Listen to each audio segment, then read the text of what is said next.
Yeah. Okay, so another time, thank you for all being here and thank you for watching. And today I will talk about probabilistic networks for modeling complex systems.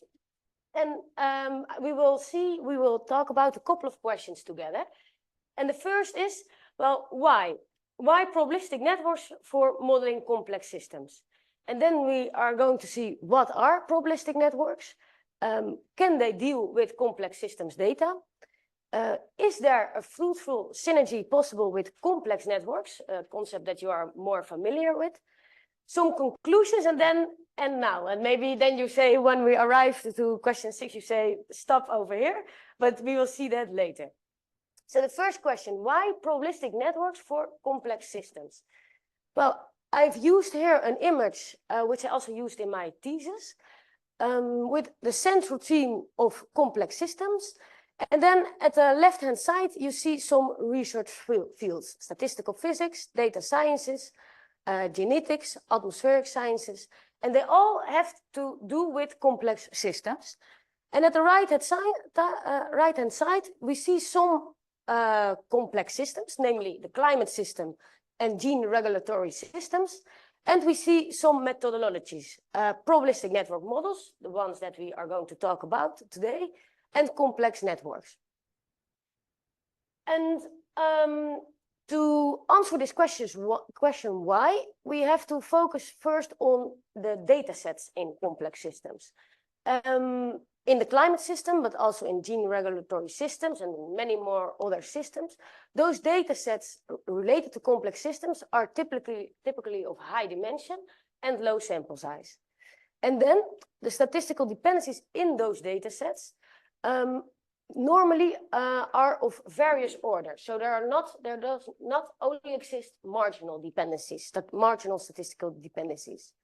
And what maybe is most important, the emergent phenomena in which we are interested typically relate to those various order interactions and not necessarily to dependencies with high marginal statistical dependence.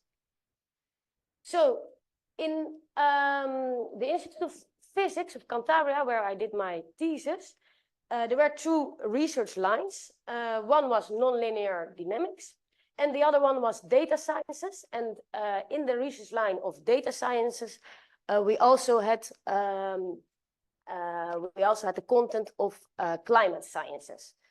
And those one of those research lines already had a very strong methodology to treat complex systems, namely that of complex networks and many more, as you know over here, better than I do.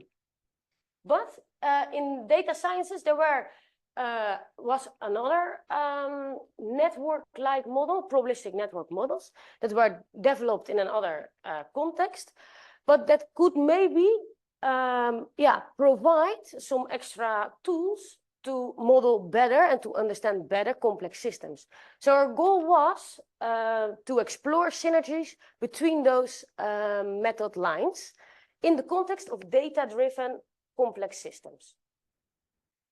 Well, this was nice because when we worked on this topic, then later there came a kind of recognition of this talk because of the Nobel Prize in 2021. It was on the one hand awarded to a climate data scientist, and on the other hand awarded to two climate data scientists and to one scientist very focused on nonlinear dynamics. And so the subject of climate system regarded as a complex system in the context of statistical physics was already acknowledged. And then it advocated also for further multidisciplinary work. And in our case, it was like that of data science and complex systems. And also in the context of climate.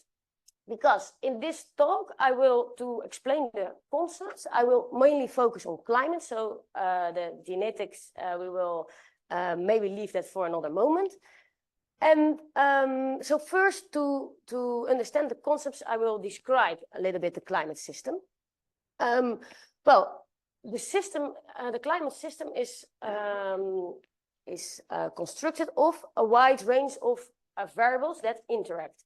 for example, the temperature, the humidity, the wind in one location. They have all influence on each other on one location, but also spatially. And those are well described in many partial differential equations. Well, not so many. I think the 5 are the most important, and with 8 we already have a big part. And to simulate those laws, we use in climate global climate models, which are kind of computer programs that combine all those equations and solve them.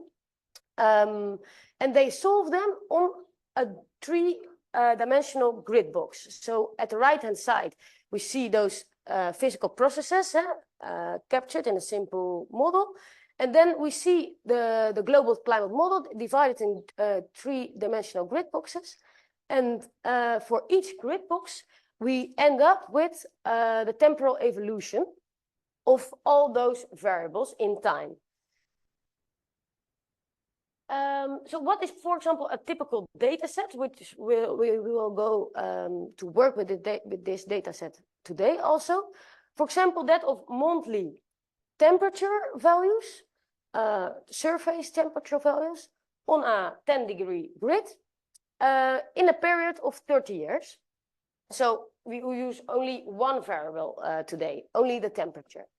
And at the right-hand side, we see the mean of all those temperature values during all those years, so all those months in these years.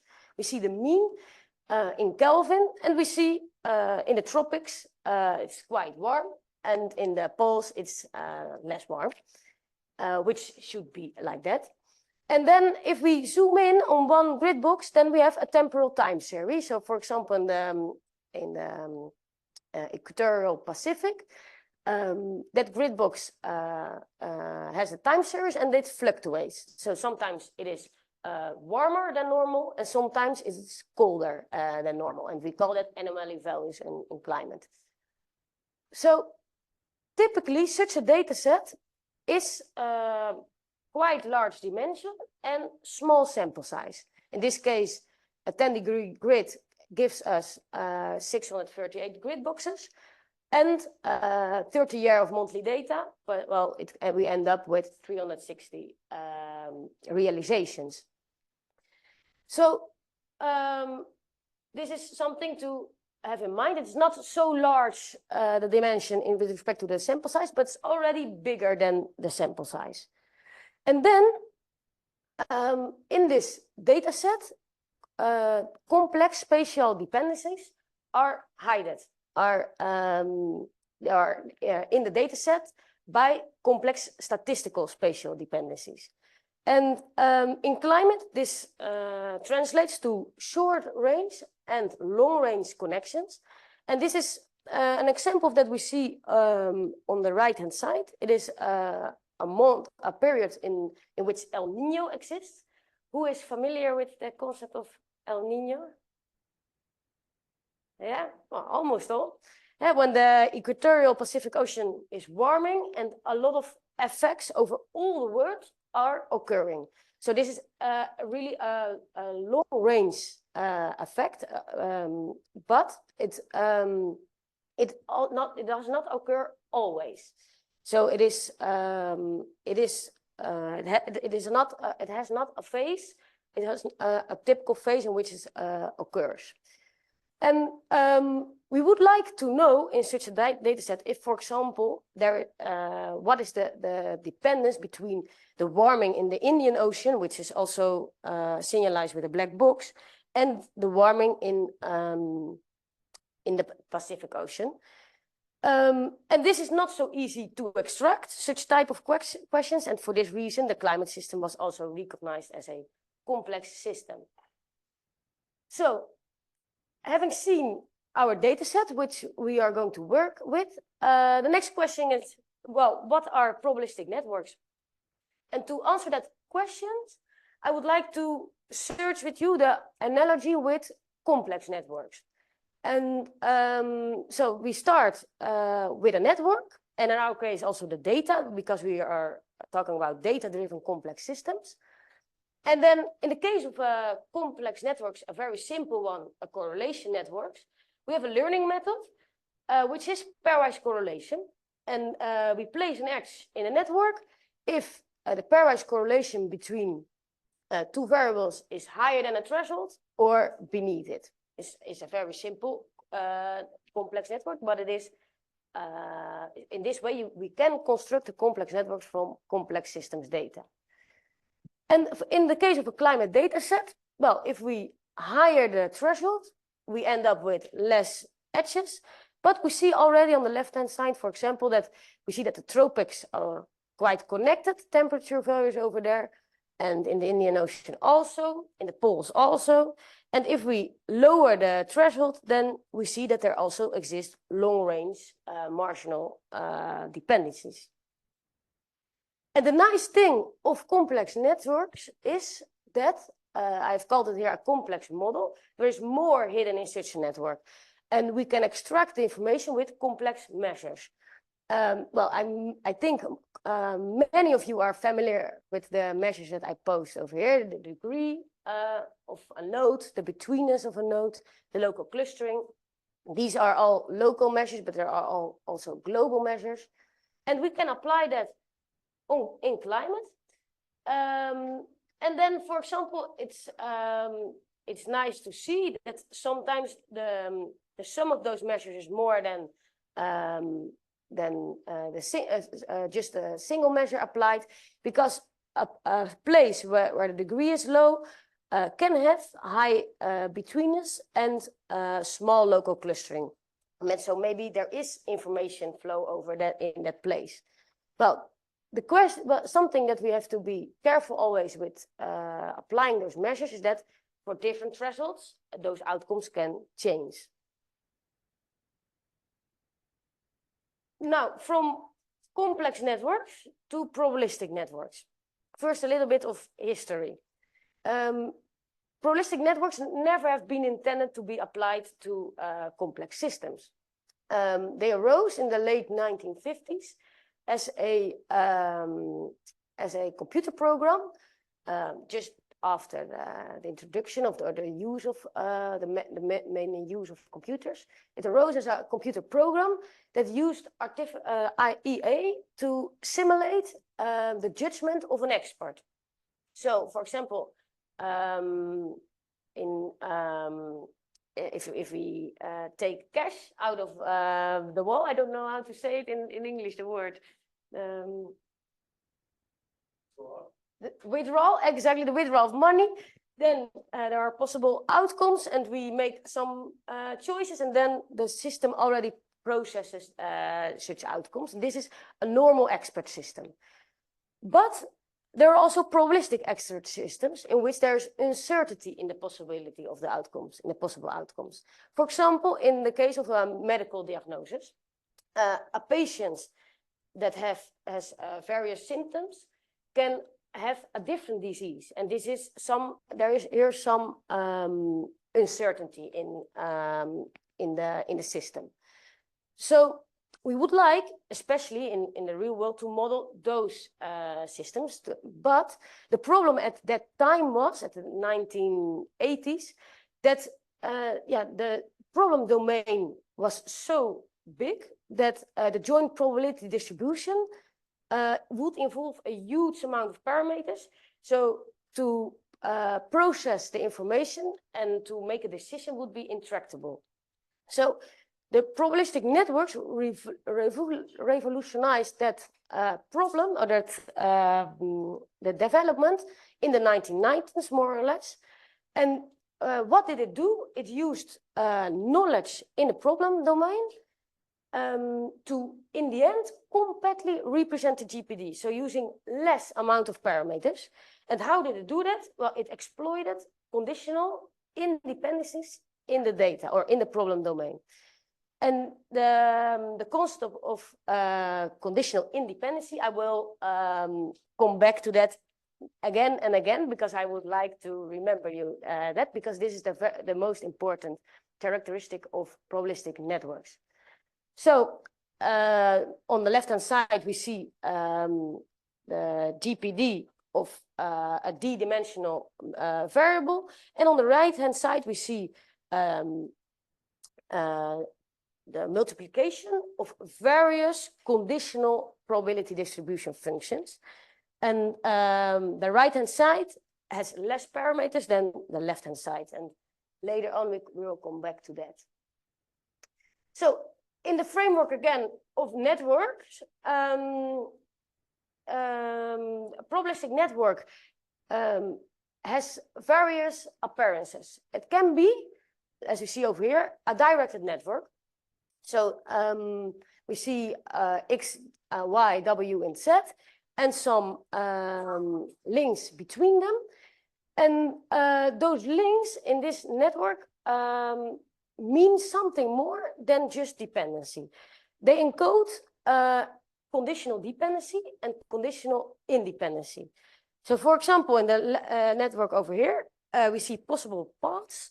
And in the first case, just the first expression, we see that X and I in this network are independent if no more information is available. But as soon as we know something about zeta, then the second expression, then X and I become dependent. And this is a so-called V structure in a Bayesian network. But we also have other probabilistic networks, for example, a Markov network, which is undirected. And a Markov network can encode different type of conditional independency statements. In this case, it can encode symmetric conditional independence statements, which a Bayesian network is not able to encode. If you want to hear more about that, we can do that later. E is independent and D is dependent. So this is a statement. It says that X and I are independent if nothing is known, the empty set. Under the empty set, yes, I should explain this a little bit better. And the second line means that X and I are dependent given that zeta is known, given that we know about zeta.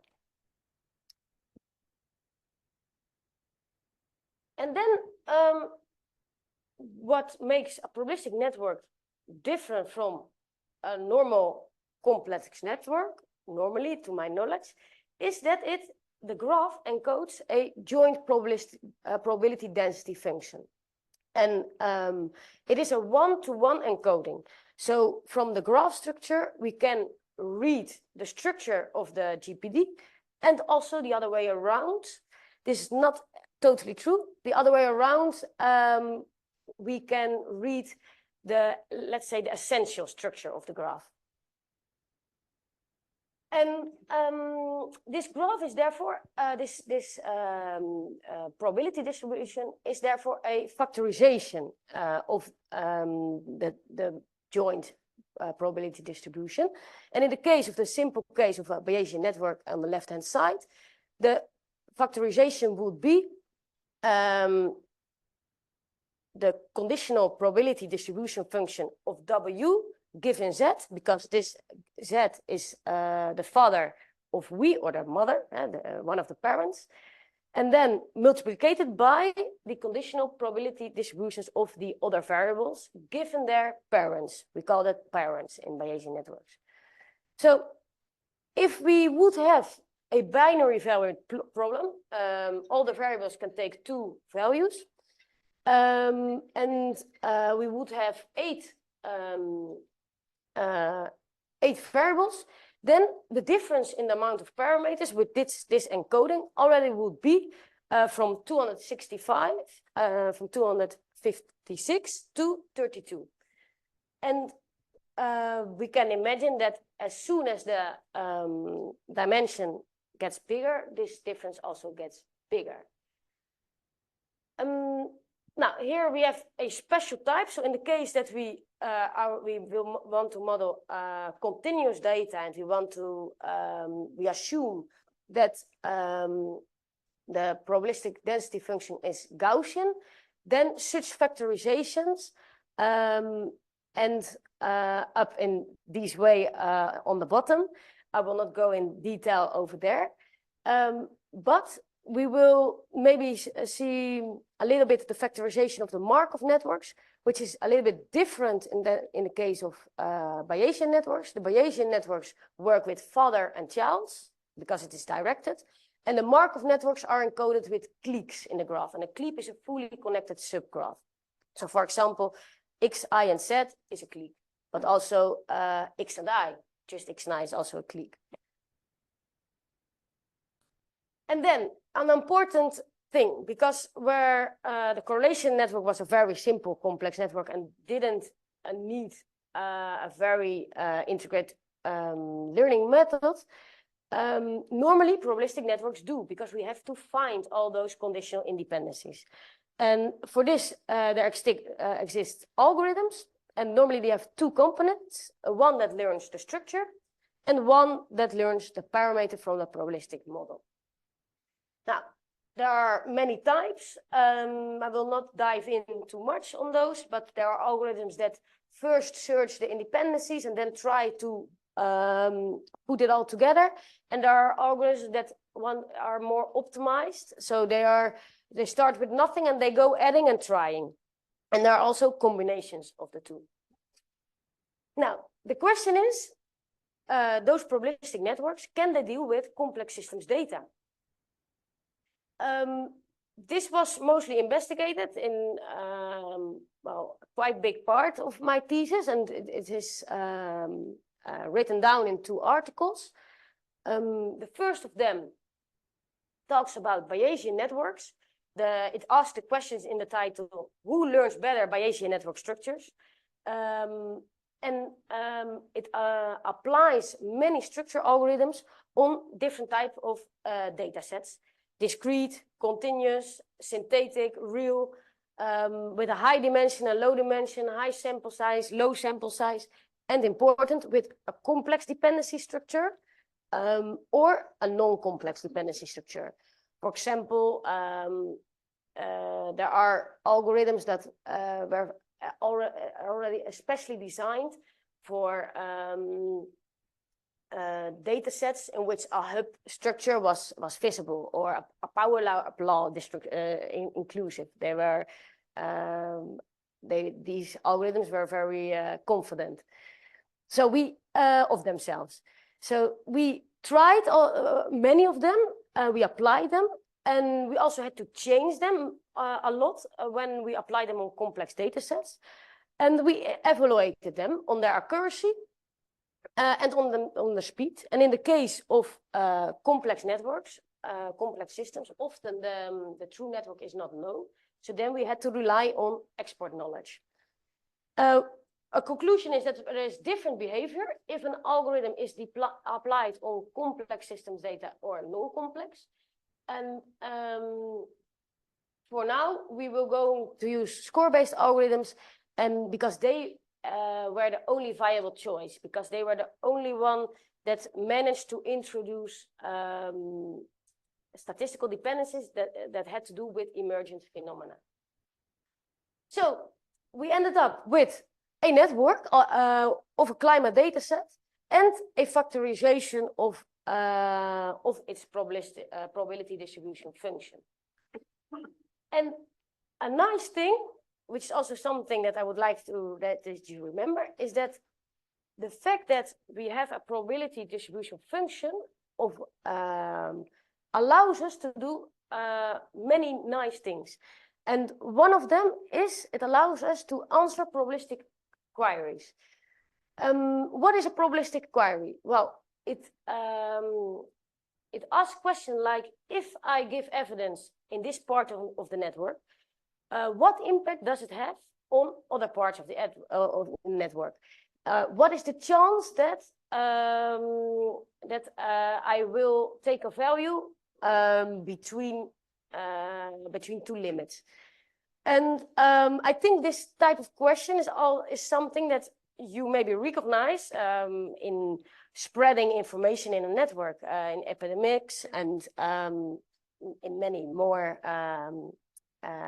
network theory, I think. In this case, in the case of a probabilistic networks, it has to answer such a question, we have to update the parameters in the posterior distribution function. And we do that with inference algorithms. So for example, we go from the above picture to the below picture. And over there, we ask ourselves the question, what is the probability that X, just a normal grid box, which is not E, exceeds 1 times its standard deviation, given that the grid box in which we have the evidence, given that that grid box takes a value of 2 times its standard deviation. Minus, we extract from this probability that I already would do that without introducing any evidence. And the same, the other way around, what is the probability that I am below 1 time of my standard deviation, given that in the evidence is, again, 2 times its standard deviation in the evidence grid box. So in words, this would be giving warming condition in a grid box in the equatorial Pacific Ocean. What is the probability of warming / cooling in the other grid boxes?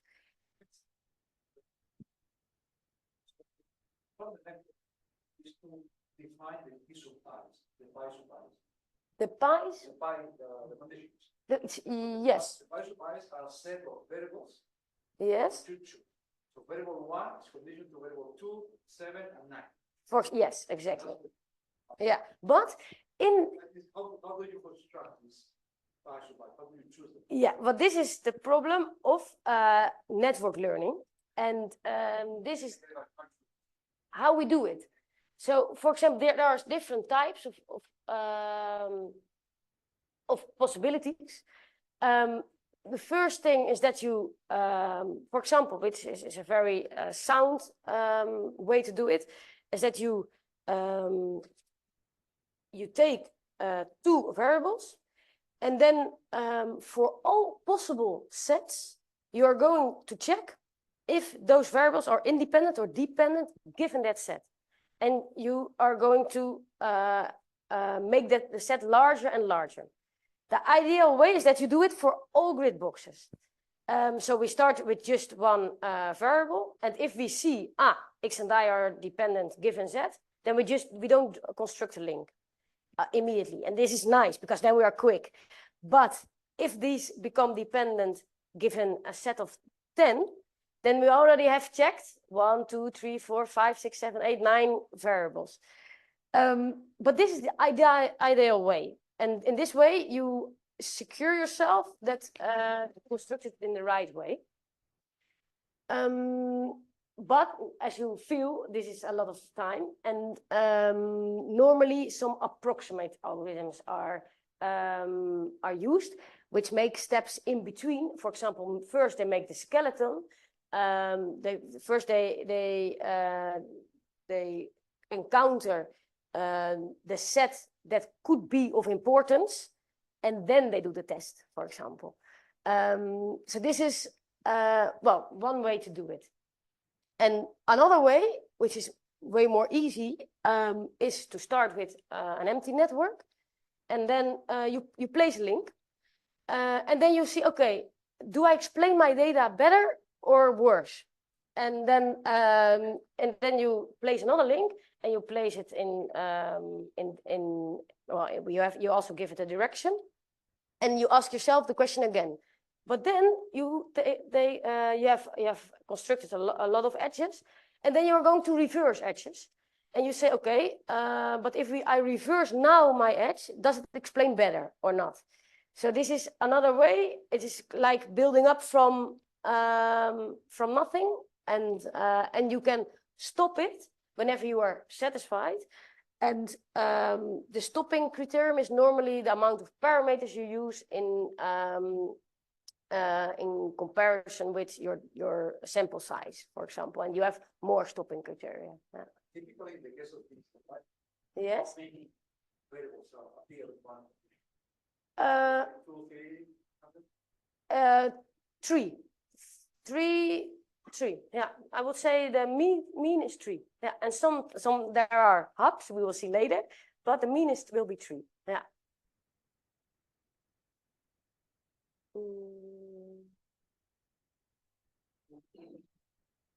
Okay.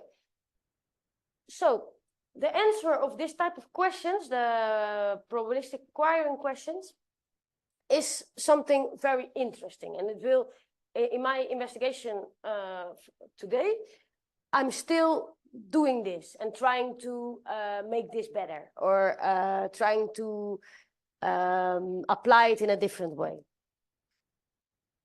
And then the question was, well, as we have more networks available, we have Markov networks, Bayesian networks, there are more.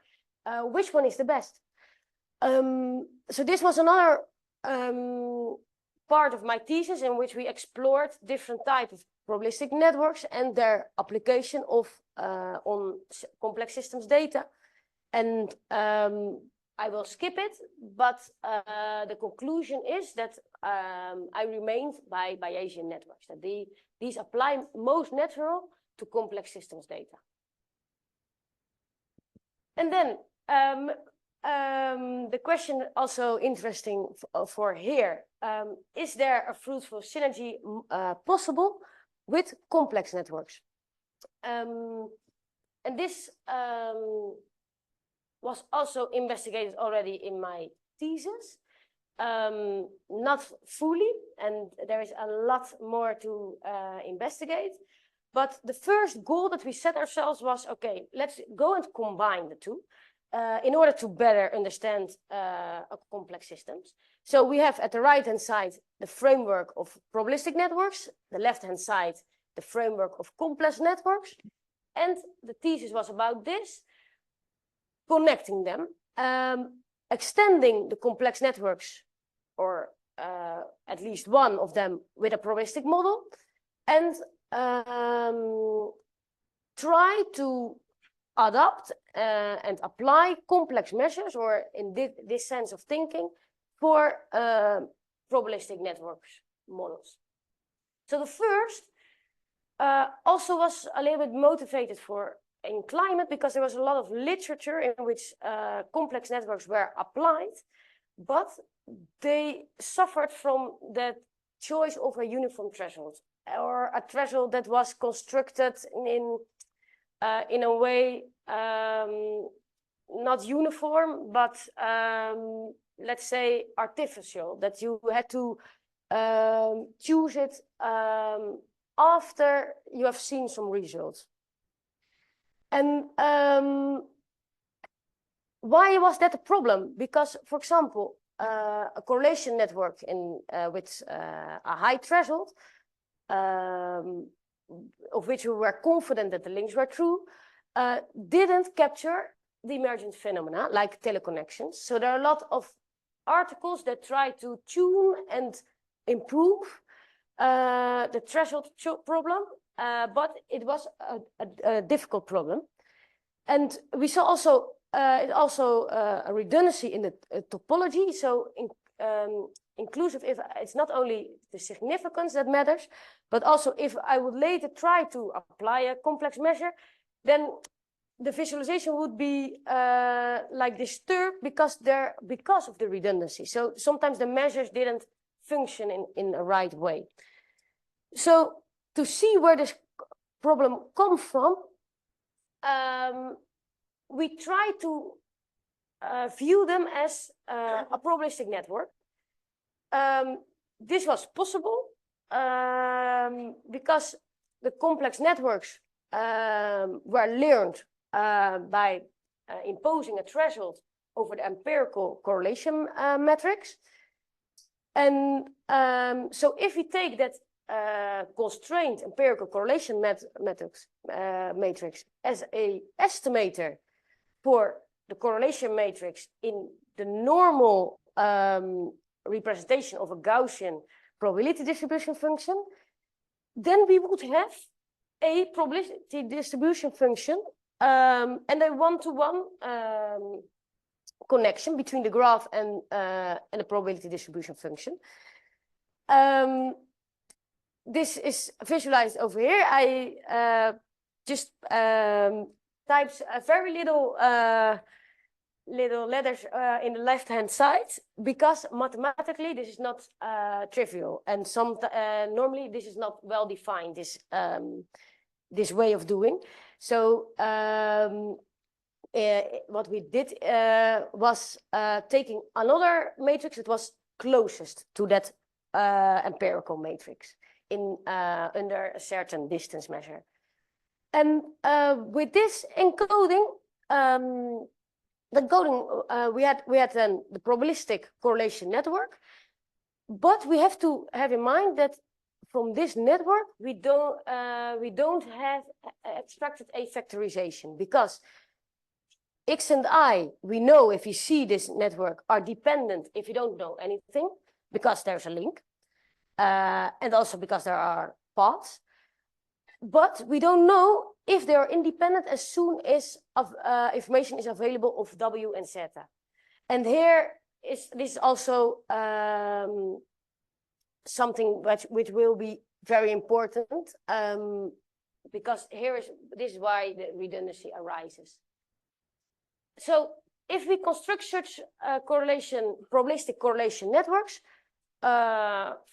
with many thresholds, we end up with climate networks of many different amounts of edges, and the number of edges is displayed on the x-axis.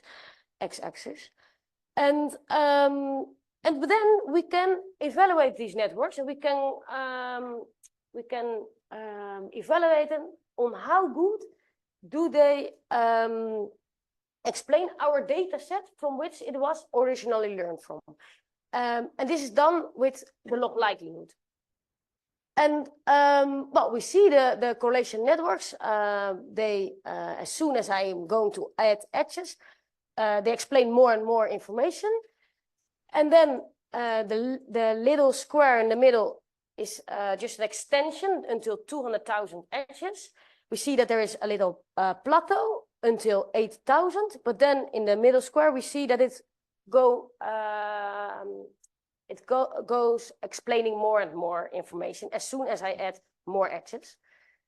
On the other hand, Bayesian networks already stop very early because of their reduction of parameters.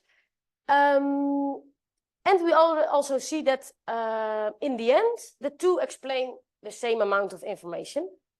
But the question now is, are they generalizable? Or which network is still generalizable of all those networks that are visualized at the right-hand side? And well, we can do that, for example, with just a simple cross-validation to understand the question. And we see that both, if we learn the networks now with only half of the data, and we use the other half of the data to validate, then we see that both learning methods have an optimum. In the case of Bayesian networks, it is early, it's around 1800 edges. And in the case of correlation networks, it's around 3000 edges. But if we see the little square, then we see that it has a small revival when adding correlations that are not so strong, but maybe still significant. So what is important? What was important? It is a way to view that what we know, that edges with high pairwise correlation can be redundant with respect to the whole system. So there are two concepts of correlation networks here. I don't know which one are we talking about. One correlation network, you take your data set, make all the pair correlations, and then make a threshold of several thresholds. This makes a sequence of correlation networks. Yes. The other one is the probabilistic correlation network, where you take the correlation matrix, you assume Gaussianity. Yes. It gives you a probability, a Gaussian probability distribution. Yes. And from this, you get this probabilistic network. Exactly. Which correlation network are you talking about in this? The second one, which is also, it's a good point, because it is the second one. So we assume Gaussianity, which in the case of climate data or in the temperature values is reasonable. But we can discuss this because it's a strong assumption. Yeah. So it is the second one. Have you compared with the original correlation network? For this, we should take a non-parametric Bayesian network or another distribution function that would also incorporate asymmetry. And this is something that I did not investigate. Yes, yeah. So this is also more conceptual, but this is right, and there's maybe a lot to gain also from correlation networks, extending them with that type of probabilistic probability distribution function. And there is investigation on non-parametric Bayesian networks and on Bayesian networks which are not Gaussian. So it's an interesting question. Yeah. For this one, what we see is that a statistical optimum in the correlation networks of 3,000 edges does not provide us with a lot of information. Only local information if we propagate the evidence of warming conditions in the Pacific Ocean. Whereas the image which we already saw, the statistical optimum in a Bayesian network, which only uses half amount of parameters or edges, gives us a realistic image of this event, of this equatorial warming.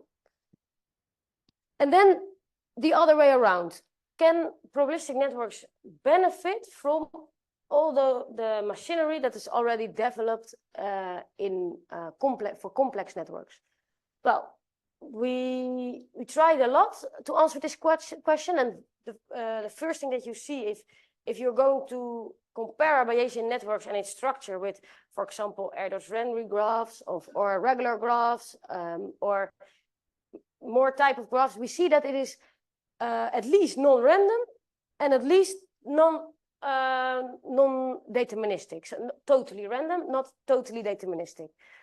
And then can they be analyzed as complex networks? Well, I will answer this question with yes, but with caution, because the meaning is different than we are used to. So if we want to use complex network measures, if we use them directly, their interpretation is different. And if not, we should develop analogies of them to make use of them. But in the way we use them in the thesis, we found that some of them were very useful, especially those that are about information flow, like between centrality, etc. Were very useful to point out the points in the networks where we should provide evidence, where we should propagate evidence. So they highlighted key regions for probabilistic info. And also, for example, in the topology, I have also seen the concept of redundancy versus information capturing. That, for example, in a Bayesian network, it is explained over here. We ask a community search algorithm that depends on between centrality. That makes its communities based on between centrality. We ask that algorithm to divide the network in 15 communities. And in the case of a Bayesian networks, well, it is a reasonable division. We see the equatorial Pacific still connected. We see some tailored connections if you study better. In the case of a very small correlation network, no, because not all variables are already connected to the network. But this means also the redundancy that is inherent to correlation networks. If we have a bigger threshold, then we can extract a smaller threshold. Then such a community division does make sense in the case of a correlation network, which is the lower one. But such a structure is already found in the case of a Bayesian network with using only 8 communities. So here again is the concept of how much information does your network reveals. And of course, in the case of probabilistic networks, this information is more, and you can extract that information if you apply measures in the right way. I will skip this for the moment. And I will go to some first conclusions, which are also written down in an article. But for now, probabilistic networks can model complex systems data. They can do it very well by exploiting conditional independencies or conditional dependencies. So this is the main characteristic. Measures can help, complex network measures can help to identify interesting regions if we want to do that evidence propagation, which is also a very important very important method of probabilistic networks. And as maybe is already clear, and I can make it more clearer in the next talk tomorrow, to develop them in a good way, applying them in complex systems, we need data science and statistical physics. So this is the take-home message. And then, and now, well, first I will want to ask the time, because I don't know how many, and then I want to ask your concentrations. Are there any questions up until now? Well, I have for that. See. Are there any questions in the audience before at this stage? Because otherwise we can go a little bit further to. Okay, further, But maybe it's already time to answer some questions. So and now, further research is something that I'm going to talk about tomorrow. But for something that this type of thinking and this type of applying of probabilistic networks was good for already, was to open climate problems. And for example, we developed a probabilistic distance measure between probabilistic networks that was able to characterize distances between networks. And this has shown to be useful in the case of prognostic making for the future. So what do I mean with that? The models that I talked about in the beginning of the talk, the global climate models that all are simulating those differential equations, are not unique. There are many of them, and many institutes over the world have just one model or many of them. And then the prognostics that we make for the future normally are a mean prognostic using all those models developed in China, America, Europe. And this gives us a certain uncertainty reduction. If the climate is going to warm 2 degrees, if they say it all, or the mean of them all, they say it all, well, at least it's not just one model that says it. But there is a problem with this tactic, because these models interdepend on each other, and also the emergent phenomena, the way they model teleconnections. In the end, depend on the building blocks, and if those building blocks are shared, then there is some interdependence. So your prognostic the prognostic that you make may not the reduction of the variation may not be approvable in a scientific way of thinking. So in one research, what we did was we applied probabilistic and complex internetwork distance measures to the networks learned from 33 different global climate models, and we were able to characterize them on their topology, but also on the way that they model phenomena, and to make a distance measure. So to make a distance measure that results in one single scalar, which is easy, which the people like, to very quickly encounter the differences and how far away is such a model the one from each other. Now, this is, for example, one application for which probabilistic networks are very good applicable. Yeah. But we also went in other directions, causal relationships in the data, or as I will talk about tomorrow, compound events, in which a compound event is something in climate. It has the meaning that if we have two variables or more in a single space, and they all take an extreme, then they can cause an aggregated impact on they can cause an aggregated impact. For example, in agriculture, if we have high temperature and very low humidity,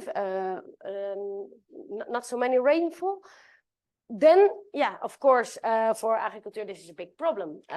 Nothing will grow. So these compound events are difficult to model. I think it's more seen as a rare event, but with a high impact. And this is something that we are right now investigating, and which we hope and which we have confidence that probabilistic network models are useful in it.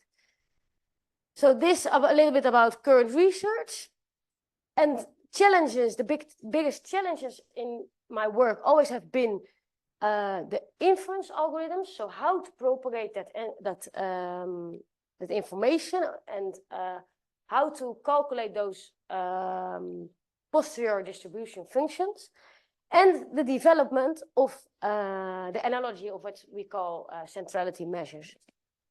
And this is something that I hope to develop in a better way, and maybe with your help. But I also hope that maybe the probabilistic network view could could help to develop existing methodology that you already are using. So with this, I think it's time to thank you, and to see if there now are questions.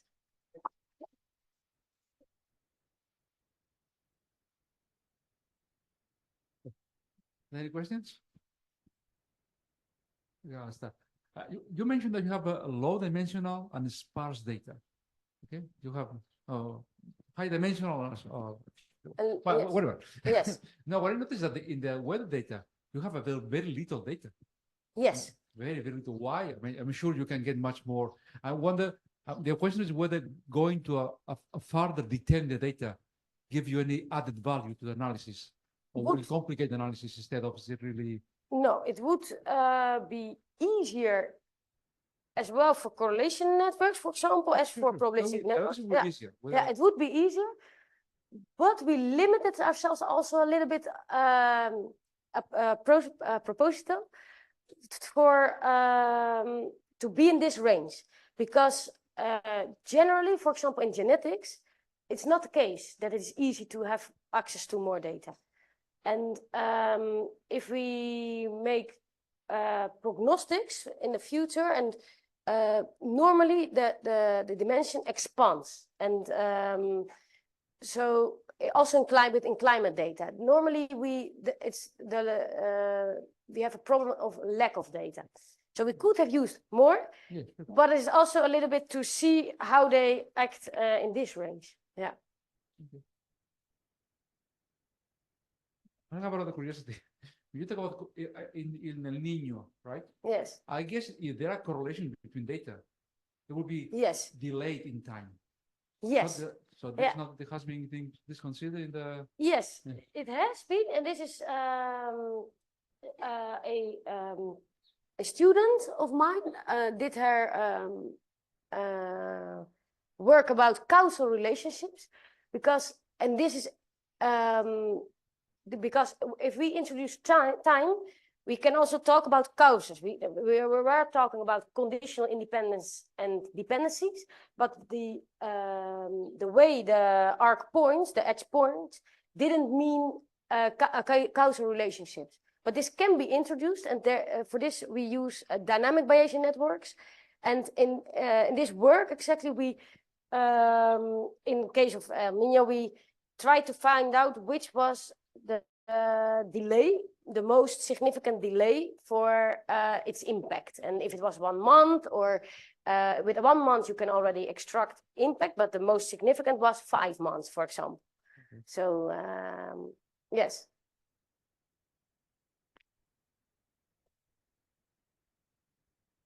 I don't know if this is a question for you or for Jose Ramasco. Is there any relationship of this with other methods to build or to extract information from networks? For example, the Oslo method for community detection. Do you think that is based some? I don't know. You know what is the What? Oslo? Well, it's a method to extract communities Yes. from networks constructed from statistical data, but I don't know if there is any relationship with this. Apply the Oslo community algorithm. So I have to go back to this. Was a question of a reviewer of and I wrote a whole page to No, Yeah. not fully. I mean, Oslo is also based on significance and things like that in networks, but the ones that are most related to these ones are some Bayesian algorithms to detect structure in networks. No? So there is at least a couple of them that were proposed long ago, initially by Newman, and later has been developed further by Theo Peixoto, where you have this kind of technologies applied to the detection of communities and other structures. Some of the techniques that were developed there to find the solutions, the maximum livelihoods, could be used here probably. Yeah. So, like for instance, there is one that was used in a paper by Newman long ago, and also another one by me that is called expectation maximization. Probably something that you Yes. could employ. To, yes, this is an algorithm also used in Bayesian networks. Yeah, the Mhm. expectation maximization algorithm.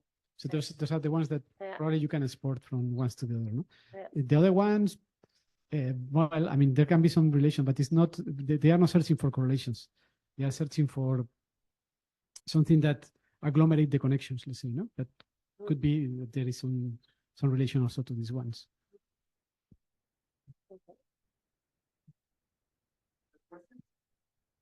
Maybe a question from my side. Some of you work with hypergraphs, or I don't know if I do say it right. This is a concept, a hypergraph. Some of you work with them or not? Yes, yes. And does it? Do you see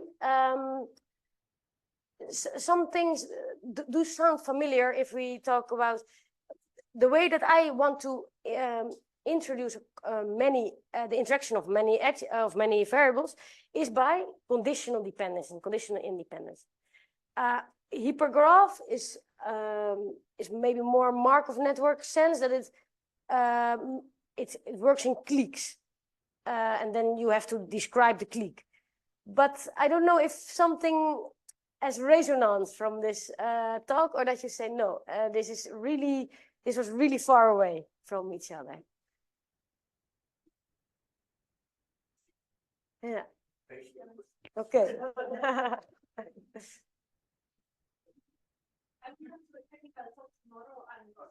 Okay. I can remember tomorrow at 12. No, Yeah. I think when you are saying some questions. Yeah. So thank Yes. you.